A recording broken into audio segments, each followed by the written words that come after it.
বাংলাদেশ গভর্নমেন্টের এই social safety নেটওয়ার্কের 138টা প্রজেক্ট চালু আছে বিভিন্ন মিনিস্ট্রি বা ডিপার্টমেন্টে। এগুলো কাইন্ড অফ হ্যাফাজেড ভাবে চালু আছে, ফলে দেখা যাবে একই মানুষ কয়েকটা সাপোর্ট পাচ্ছে, যেটা ঠিক না। আপনার রিসোর্স নষ্ট হচ্ছে, একজন 3টা সাপোর্ট পাচ্ছে, আরেকজন একটাও পাচ্ছে না।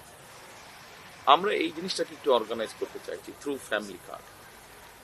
আমরা এটাকে ইউনিভার্সাল এই জন্য রেখেছি, যেমন একজন কৃষকের স্ত্রী উনি যেমন পাবেন, একজন ভ্যান চালকের স্ত্রী উনিও পাবেন, আর একজন গভর্নমেন্ট অফিসিয়াল ওয়াইফ উনিও পাবেন অ্যাজ এ ওয়াইফ হিসেবে। কিন্তু আমার ধারণা, যেমন আপনিও হয়তো পাবেন, কিন্তু আমার ধারণা আপনি নিশ্চয়ই জিনিসটা নেবেন না। আপনি নেবেন কারণ আপনার তো প্রয়োজন নাই। তো বাংলাদেশে এই মুহূর্তে একটা হিসাবের মধ্যে, মানে একটা ফ্যামিলিতে এভারেজে 5 জন আছে, এইভাবে হিসাব করলে বাংলাদেশে 4 কোটি ফ্যামিলি আছে।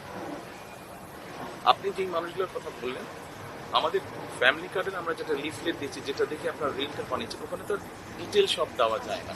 স্বাভাবিক সব ডিটেল তো দিতে পারছি না আমরা, মানে স্পেস কম।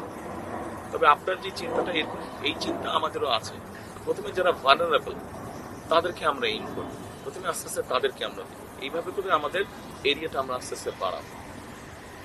কাজেই ইউনিভার্সাল করার আরেকটা কারণ হচ্ছে যে ছোটবেলায় যখন আম্মা বলতেন যে এই ওইদিক যাবা না, তখন অ্যাট্রাকশনটা ওইদিকেই থাকতো, কেন মানা করলো ওইদিকেই। Right right.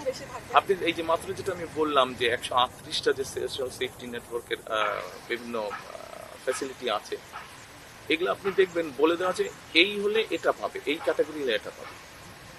কেন একটা মানুষ যার পাওয়া উচিত সেও পাচ্ছে? কারণ অনেককে আমরা দেখছি যে যেভাবেই হোক বিভিন্ন রকম তার সাথে বিভিন্ন ব্যক্তির, ইনফ্লুয়েন্সিয়াল ব্যক্তির সম্পর্ক ব্যবহার করে সে ওটার মধ্যে তার নামটা লেখাচ্ছে ওই লিস্টে।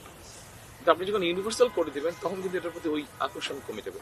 মূল টার্গেটটা হচ্ছে কারাপশন লেভেলটাকে, কারাপশনের হাতে কিছুটা হবে, কিন্তু এই লেভেলটাকে যত সম্ভব কম রাখা, কারাপশন লেভেলটাকে যতটুকু সম্ভব কম রাখা হচ্ছে এটার এইম।